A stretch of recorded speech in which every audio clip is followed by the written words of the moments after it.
Yeah. All right. I'm kind of like that. I can talk a good game, but I can't do a good game when it comes to anything. I'm Yeah. good with a hammer, but to me, everything's a nail.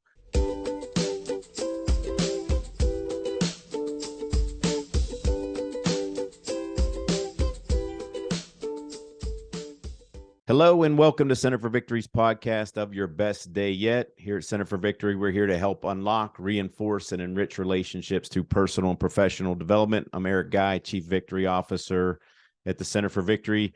Today, I have a fabulous guest. You might have heard me talk about him in previous podcasts. I've talked about him, but this is the first time he's live, and he does exist. I've had people ask me about that, like, does that guy exist? But you might refer back to some of the podcasts that I've done in the past. It's called Everybody Needs a Dawn. All right, and we're just going to talk to Dawn today. So Dawn Ocon, who's been a dear friend, welcome. Appreciate you coming on. Oh, it's a pleasure. Dawn's been a great friend, even though he puts up with a little bit of my madness. But that's one of the one things I want to talk about today, Dawn. Yeah. I mean, people have heard me talk about you and just a lot of different things. Like, and I hope we get to hit on them today. But it's things like your work ethic, your loyalty, your stick-to-itiveness, your persistence. I mean, you've got like all these things. And I've heard people call it, wisdom. All right. So hopefully you can give us some wisdom today. We'll try. All right. But let's roll it back because we're very different in a lot of aspects, but there are some things that we do agree on. And I've appreciated you embracing those differences in the past, but wind it back on, kind of how we met. Like, do you remember where we met, how we met? Well, I know very early, and we really didn't talk too much, but you and Tammy taught in the Sunday school room next to mine. So I'd see you guys around, but it was always busy. We never had a chance to talk. And then we started this thing at church called Wednesday Night Live, and you offered a class. And it sounded interesting to me, so I took it. Yeah. And that's where it all started at. Yeah. And what's interesting about that is, and I think you were one of the big ones that prompted that to say, hey, look, let's continue to meet and talk about these things. Yeah. And we still to this day meet. That's been over 10 years ago. Yeah. Way over 10 years ago. I mean, we've watched our kids grow up together. We recently just had, one of your sons got married recently. One of my sons got, my only son got married recently, and we were at each other's at those weddings for each other. Yeah. We've come a long way to think like way back then, but you were one of the prompters to say, hey, let's get together and continue to get together and just talk life. So we call that life, love, and leadership. Yeah. All right. Yeah. So that's what I want to talk with you about today, because we are very different in the fact that, if anybody's ever watched the show Tool Time, you remember that show? Yeah. All right. Yeah. All right. I'm kind of like that. I can talk a good game, but I can't do a good game when it comes to anything. I'm good with a hammer, but to me, everything's a nail. When I watch you do things, and this goes back years, I love watching people be excellent at their work.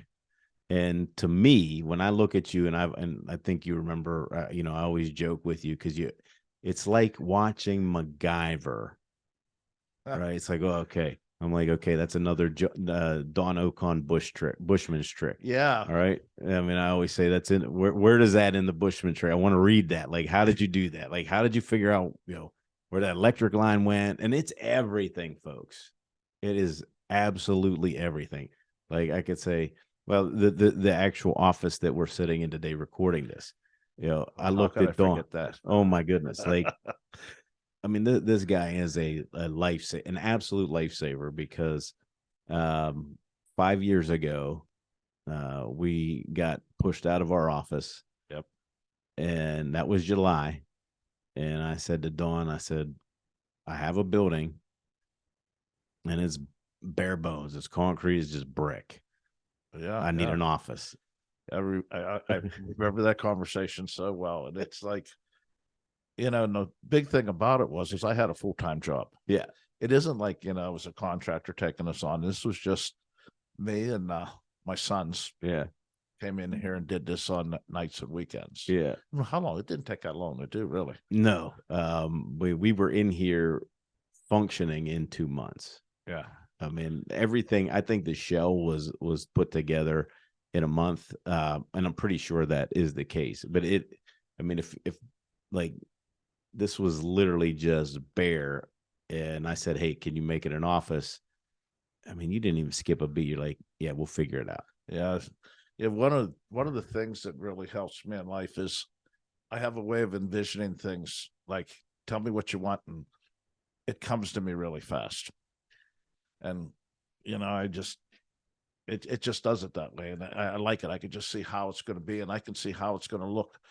Probably after the first 15 minutes we talked about, I seen with the office. Yeah. Remember, we start talking about windows and this back here, this window wall to make your office look bigger, because there's not a lot of space here. Right.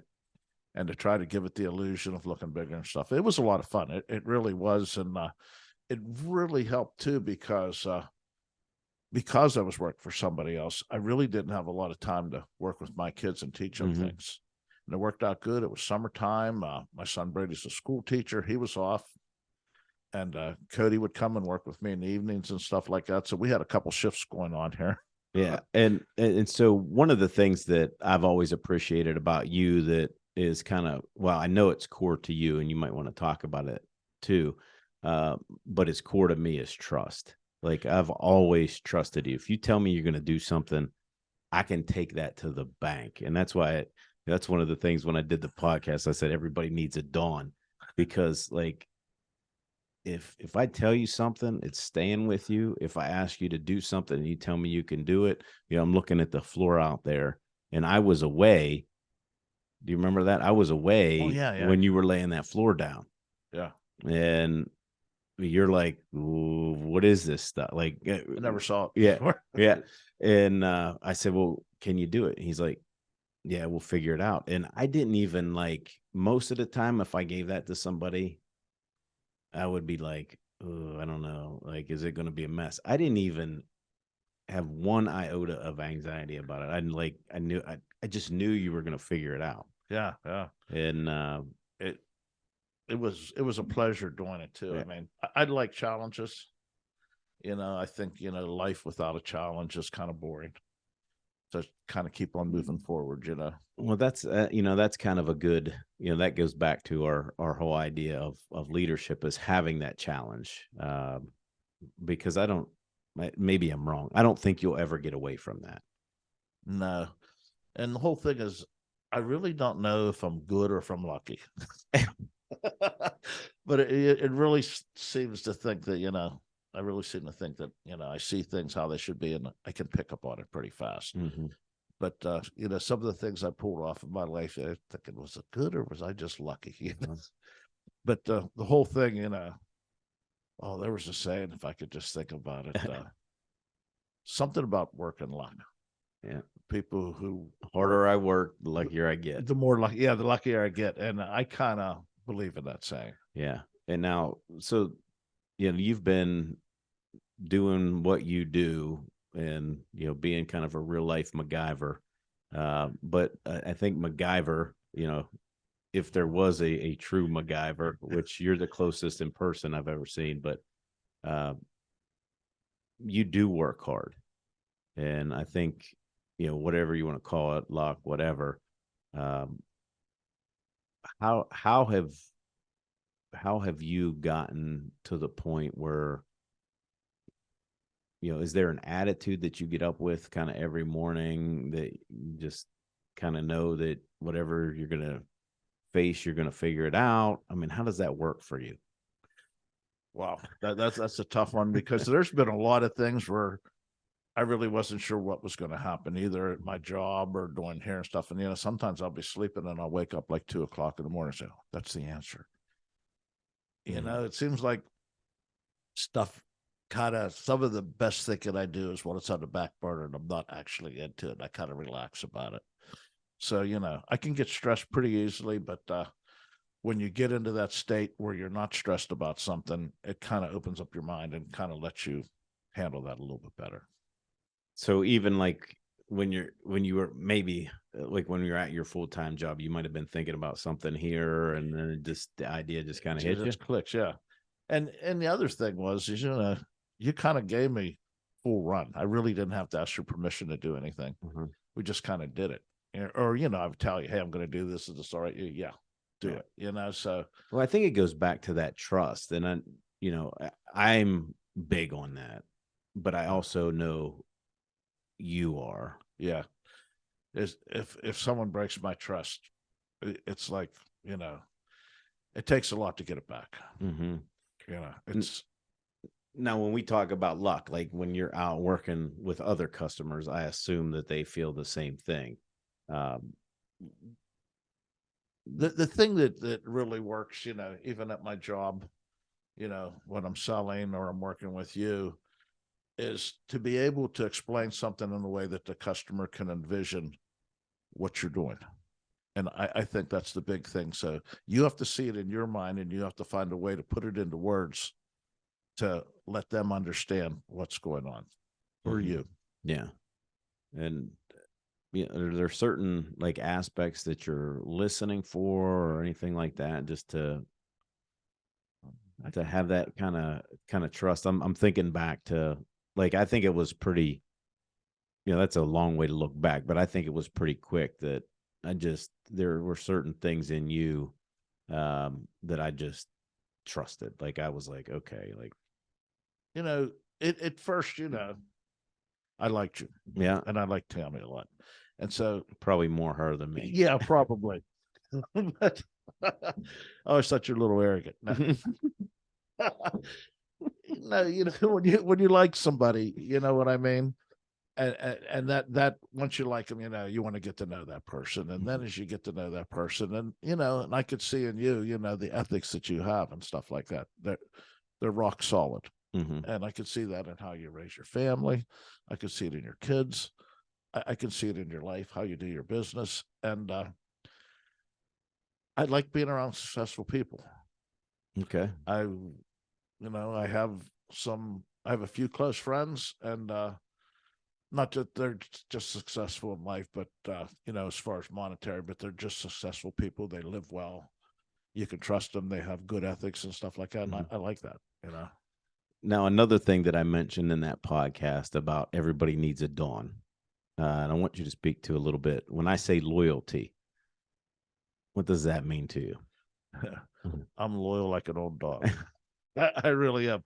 I mean, there's not too many of my friends that can't call me up and say, hey, I need this. I'm in trouble. This is broken.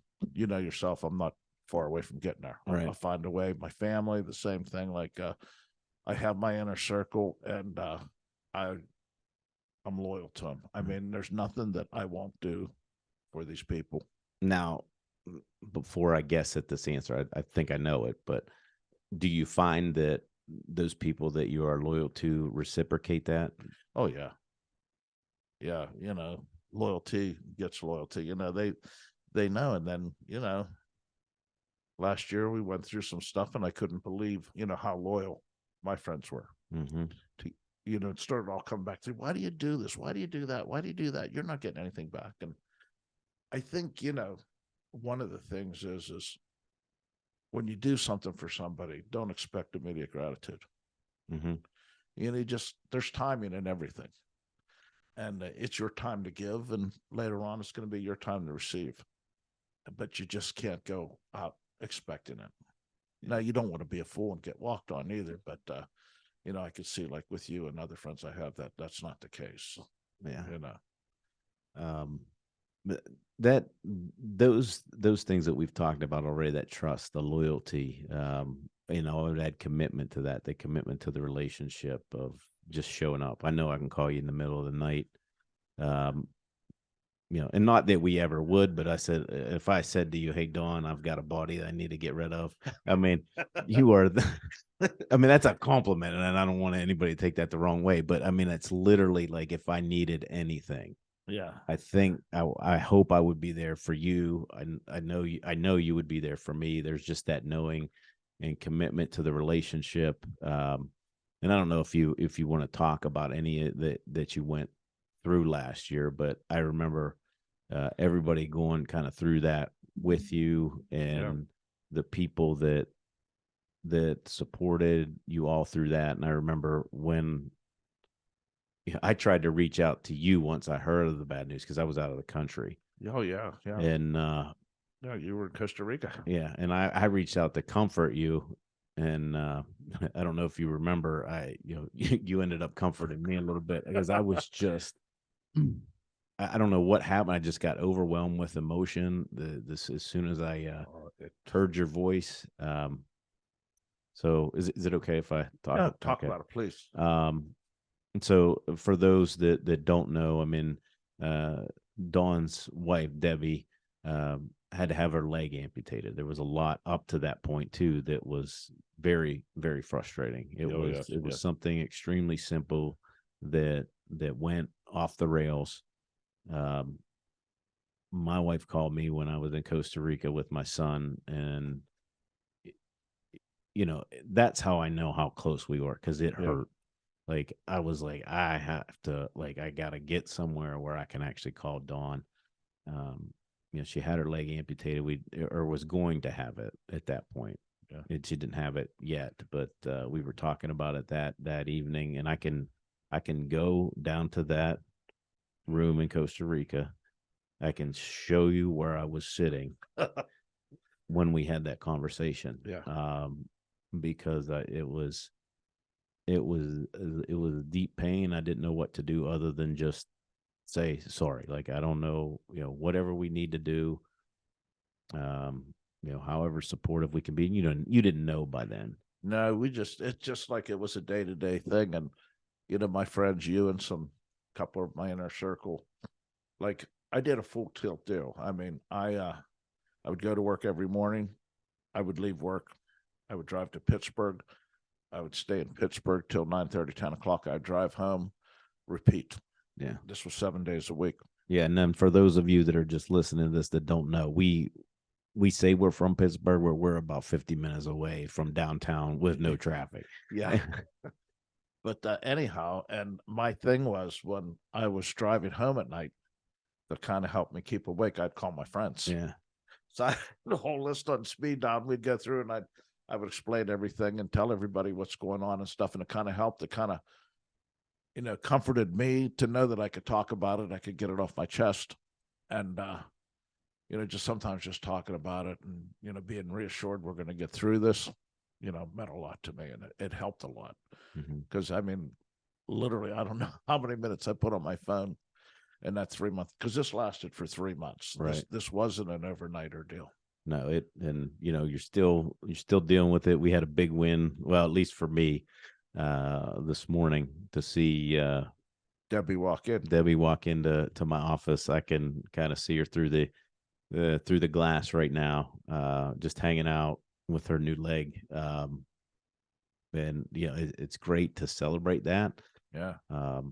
But it's tough, because you kind of were you were getting ready to, like, sail off into the sunset. You're talking about retirement. This hits you, but you didn't let it drop you. And that would be the other thing that I love about you, that I think we do have in common, because we laugh about it, is persistence. I mean, it was just like, get back up. And I know you always laugh. I say we're like as persistent as a dog on the back of a meat wagon, man. We're like going after it, like, and sometimes to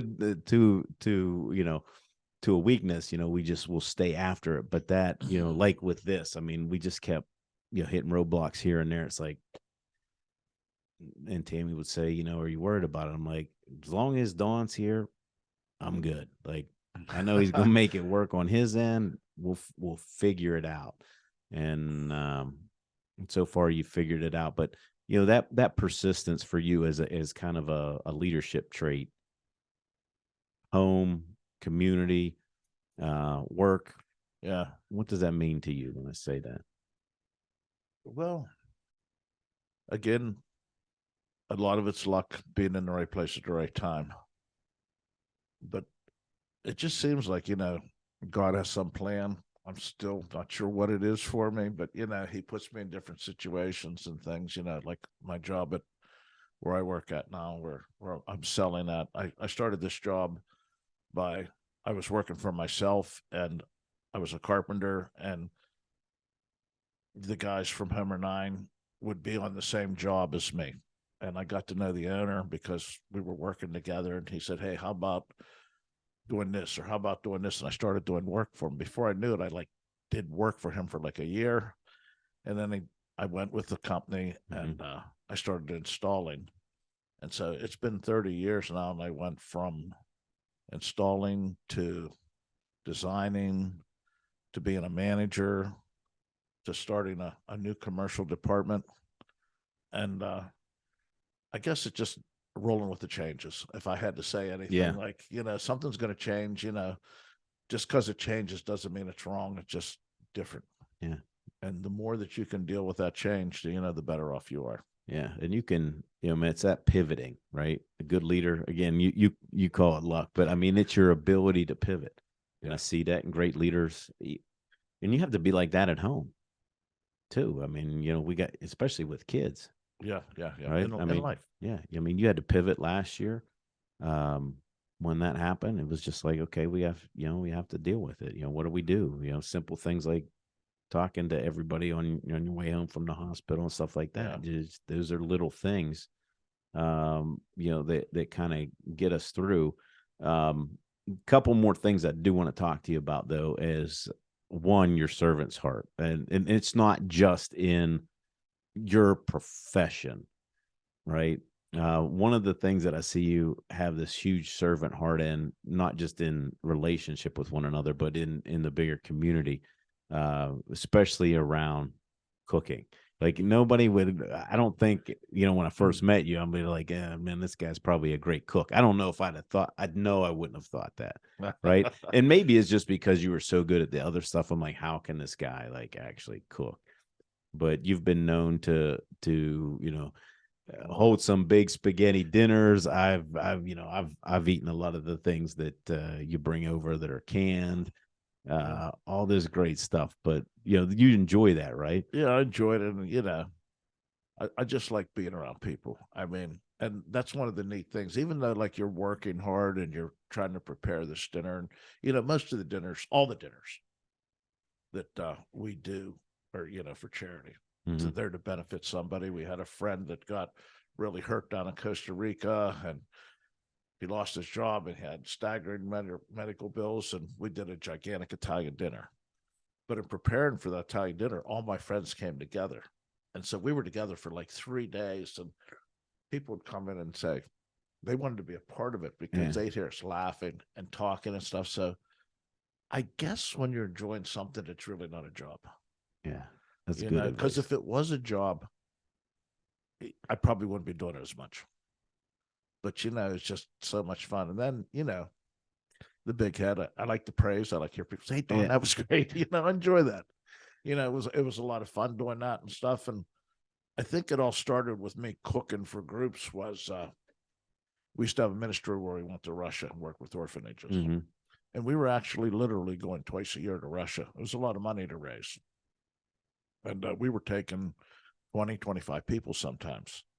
So we would have these dinners, we would have these breakfasts, we would do these things to raise money to go to Russia. And it's crazy. You'd have a pancake breakfast, and we never, ever put a dollar amount on anything we did. On dinners, breakfasts, or anything, we just put baskets on the table. Yeah. So, we let God set the price. Yeah. That was good. Yeah. It's that servant heart that I think people love. And again, to bring people together, I mean, that was an important thing that you said there, just how you get people to come together, which talking about people, last thing, what's important to you is the importance of family. What advice would you give on like family leadership, love inside the family? And I know, obviously we've had a lot of deep discussions, and we're not perfect by any means, but what advice would you give somebody on the importance of family? The family's number one. You got to put them first. There's nothing that I wouldn't do for my family, and one of the great things I have is, my family, my boys, they're just not my sons or my friends. So that means a lot. You gotta, sometimes, people don't have that grace to have the situation, where you're close to them also as a friendship, and, being their father, because they're the same with me. They would drop anything in a hat to come to me. And so trying to get them a good start in this world. And so, but again, like, family is number one. It kind of was raised that way. I mean, we came from my dad's side was Polish, my mom's side was Italian, and they were always about getting together, getting a family. I mean, the family was just in circle every day. It wasn't something where you would see somebody on the weekend. It was, you'd be around your grandparents 3 or 4 times a week. It just wasn't every now and again. Yeah. So I guess it was started with the way I was brought up. Yeah.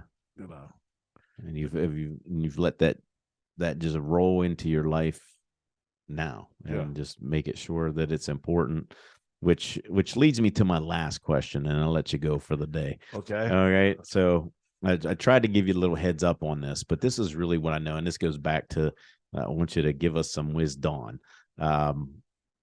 If you were 21 again, all right. So think of somebody that this 21 years old, just coming into this world, maybe just into, the job market. What are some things that you would tell them to be successful in life, in love, and in leadership? Well, don't be afraid to get your hands dirty. Okay. It's a major thing. Like, don't be afraid of the hard work, and don't always try to take the easiest way up, because the easiest way isn't always the best way. Sometimes you got to do things the hard way to get through it. So that would be, one thing, put your family first, put your spouse first, and in turn, everything would just happen again that way. I like that. I love the first one. Don't be afraid to get your hands dirty. And again, going back to what you said earlier, the harder you work, the luckier you get. I think that's great advice.